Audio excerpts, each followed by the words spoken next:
Motor केटा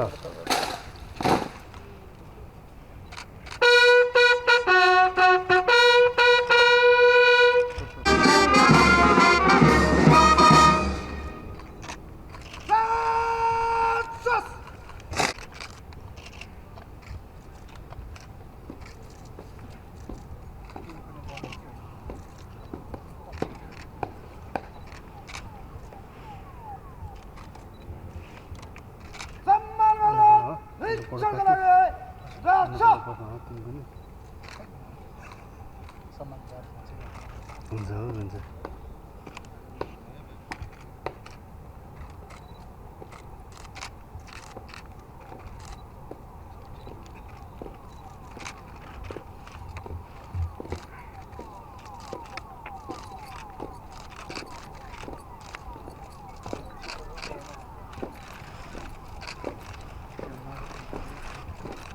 पहिले भन्दा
माननीय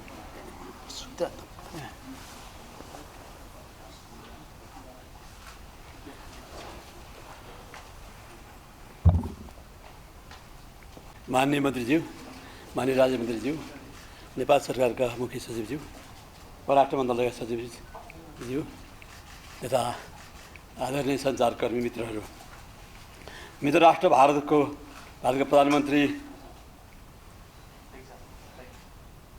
महामहिम श्री नरेन्द्र मोदीको मैत्रीपूर्ण निमन्त्रणामा भारतको 3 दिने औपचारिक भ्रमण पूरा गरी सम्माननीय प्रधानमन्त्री श्री शेरबहादुर देउवा आज स्वदेश फर्किनु भएको छ। भ्रमणका अवसरमा भएका गतिविधिहरूको बारेमा परराष्ट्र मन्त्रालय र नेपाली राजदूतावास नयाँ दिल्लीबाट जारी प्रेस विज्ञप्ति एवं भ्रमण दलका सञ्चारकर्मी मित्रहरूबाट सम्प्रेषित समाचारहरू मार्फत यहाँहरू अवगत नै हुनुहुन्छ। भ्रमणको महत्त्वपूर्ण पक्षको रूपमा नयाँ दिल्लीको हैदराबाद हाउसमा सम्माननीय प्रधानमन्त्रीज्यूले आफ्ना समकक्षी भारतीय प्रधानमन्त्री महामहिम श्री नरेन्द्र मोदीसँग प्रतिनिधिमण्डल स्तरमा भेटवार्ता गर्नुभयो। भ्रमणका क्रममा सम्माननीय प्रधानमन्त्रीज्यू र भारतीय समकक्षी श्री नरेन्द्र मोदीज्यू बीच नेपाल भारत सम्बन्धका बहुआयामिक क्षेत्रहरूमा छलफल भयो। दुई देशबीचको सहयोगात्मक सम्बन्धलाई अझ प्रगाढ पार्ने सम्बन्धमा फलदायी छलफल तथा विचारहरूको आदान प्रदान भयो।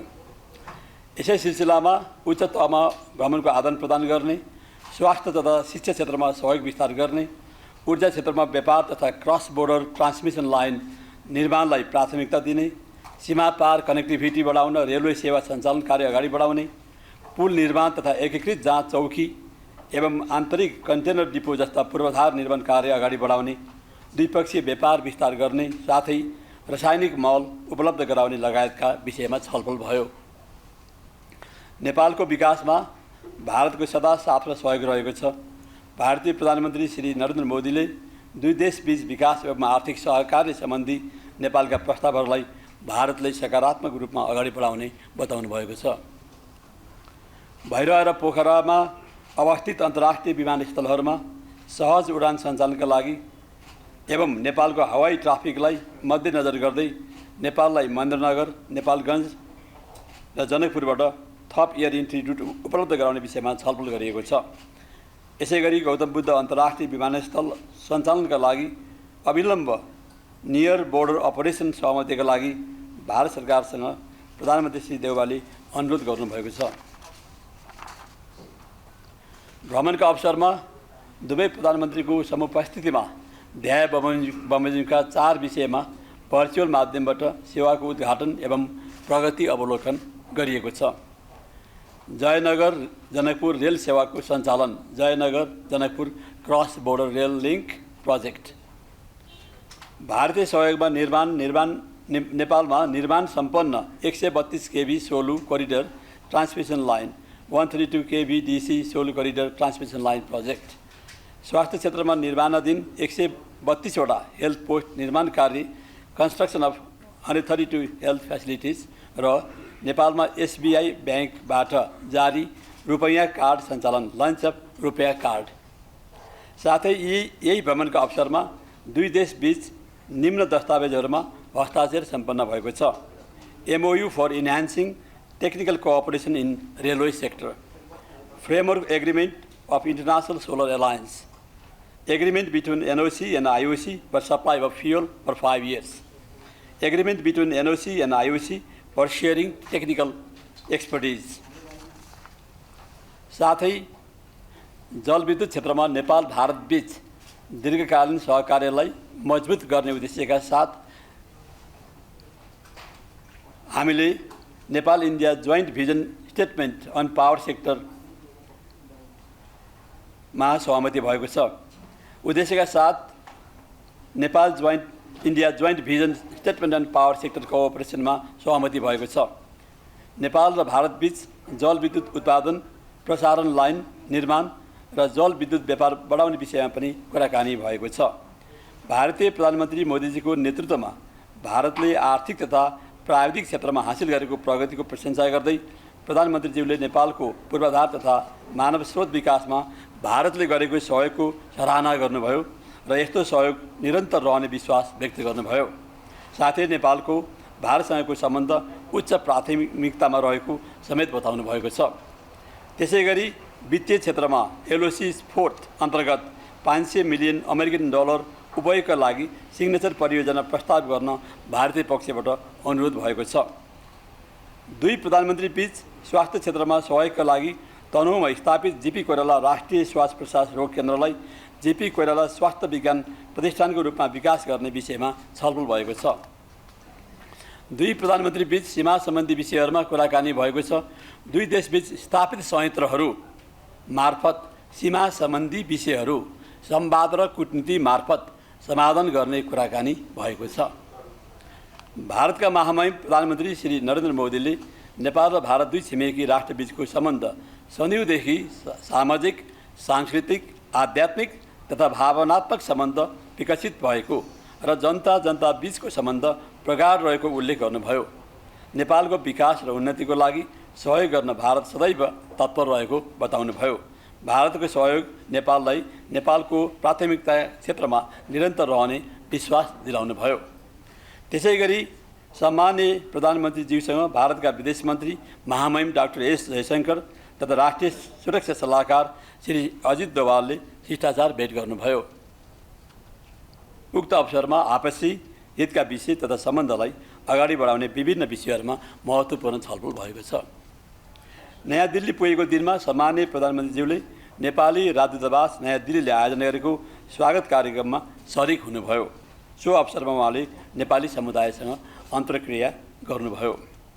साथै सम्माननीय प्रधानमन्त्रीज्यूले confederation of Indian industry CII द्वारा आयोजित कार्यक्रममा बिजनेस लिडर्सलाई सम्बोधन गर्नुभयो। उहाँले बदलिदो आर्थिक तथा राजनीतिक परिवेशमा नेपाल लगानीका लागि उपयुक्त भएको बताउनु हुँदै भारतीय लगानीकर्ताहरूलाई नेपालमा लगानी गर्न आह्वान गर्नुभयो।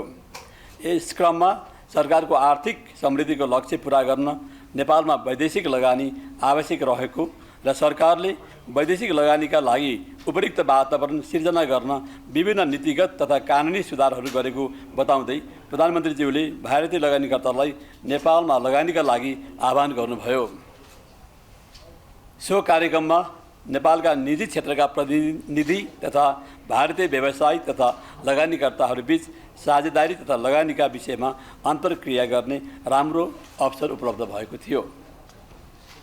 नेपाल प्रस्थान गर्नुअघि सम्माननीय प्रधानमन्त्रीज्यूले वाराणसीको भ्रमण समेत गर्नुभयो। त्यस्तै उहाँले काशी विश्वनाथ मन्दिरमा पूजा अर्चना समेत गर्नुभयो। सम्माननीय प्रधानमन्त्रीको स्वागतमा भारतको उत्तर प्रदेशका मुख्यमन्त्री योगी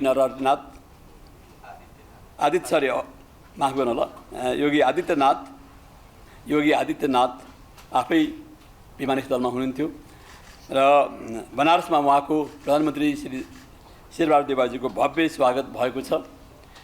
त्यसै क्रममा बनारसको चाहिँ काशी विश्वनाथ मन्दिरको परिसरमा भएको वृद्धाश्रमको भूमि पूजन पनि आज सम्माननीय प्रधानमन्त्रीज्यूबाट सम्पन्न भएको छ। भ्रमणका अवसरमा भारतका प्रधानमन्त्री श्री नरेन्द्र मोदी लगायत उच्च राजनीतिक नेतृत्वसँग भएको द्विपक्षीय भेटघाट एवं छलफलबाट दुई मुलुकबीच समझदारी, सहयोग तथा सहकार्यमा अभिवृद्धि भई द्विपक्षीय सम्बन्ध अझ सुदृढ हुने विश्वास गरिएको छ। सम्माननीय प्रधानमन्त्रीज्यूले भारतका प्रधानमन्त्री महामहिम श्री नरेन्द्र मोदीलाई नेपाल भ्रमणको निम्ता दिनुभएको छ र भारतका प्रधानमन्त्रीले आफूले सन् 2014 र 2018मा नेपालको भ्रमण गरेको स्मरण गर्दै सुन्दर देश नेपालको भ्रमणलाई ठुलो महत्त्व दिएको र उपयुक्त समयमा भ्रमण गर्ने बताउनु भएको छ। अन्त्यमा यस औपचारिक भ्रमणको अवधिमा भारत सरकारबाट प्रदान गरेको स्वागत सत्कार, आतिथ्यता तथा सदा सहायताका लागि सम्माननीय प्रधानमन्त्रीज्यू तथा उहाँको भ्रमण दलका तर्फबाट भारतका प्रधानमन्त्री एवं भारत सरकारका सम्बन्ध सबै निकायहरू, नेता एवं पदाधिकारीहरू एवं सम्पूर्ण भारतीय जनताहरूप्रति हार्दिक कृतज्ञता व्यक्त गर्नुभएको छ। यस भ्रमणप्रति उत्सुकता र सरोकार एवं सद्भाव राखेर विश्लेषणात्मक र सकारात्मक ढङ्गले समाचार सम्प्रेषण गर्नुहुने सबै सञ्चार माध्यमहरूलाई हार्दिक धन्यवाद समेत सम्माननीय प्रधानमन्त्रीजीबाट धन्यवाद समेत चाहिँ धन्यवाद दिनुभएको छ। धन्यवाद। अब यहाँहरूको केही जिज्ञासा केही प्रश्नहरू भए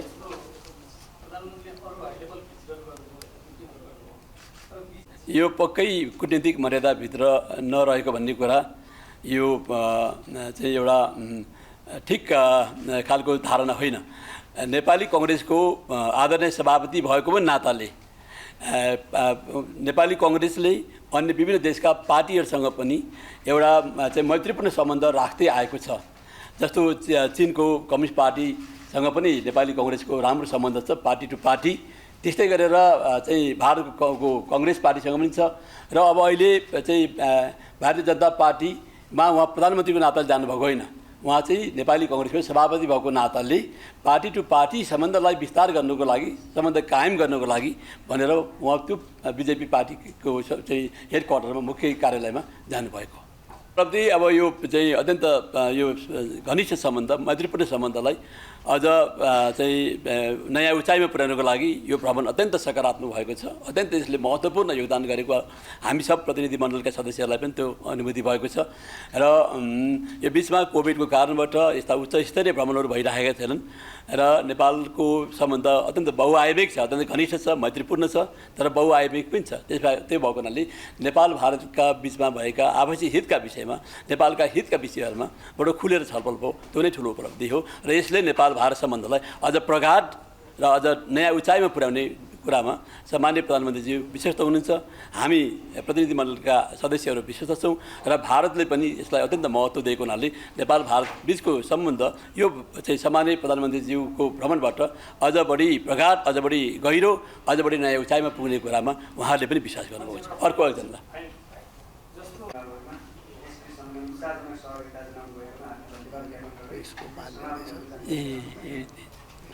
सक्यो हो, ठिक छैन, चल धन्यवाद साथीहरू, धन्यवाद।